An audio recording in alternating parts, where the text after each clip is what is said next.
Ireland, where the prospect of renewed border controls has heightened fears about simmering tension. Troubles have always been there since then, but the PSNI have been able to deal with them to the point that we don't hear about it on the mainland.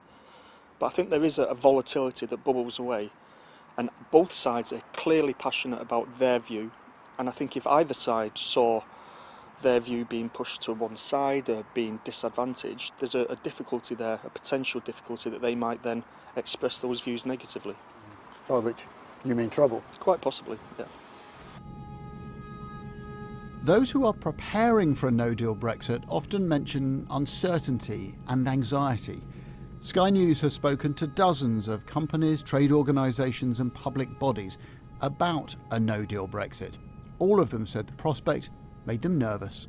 The really fundamental point about Brexit is that the United Kingdom is an island nation, and that creates challenges when it comes to imports and exports.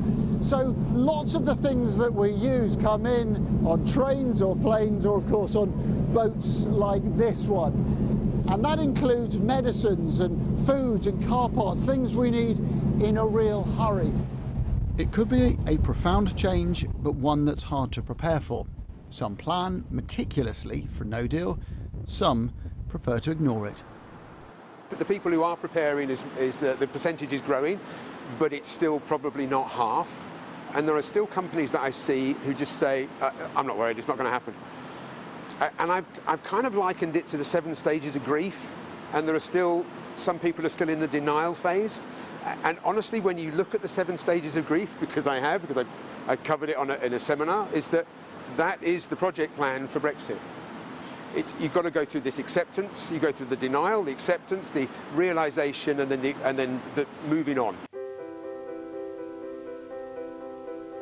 Most people I spoke to about planning for a no-deal Brexit did not want to speak in public for fear of being accused of scaremongering.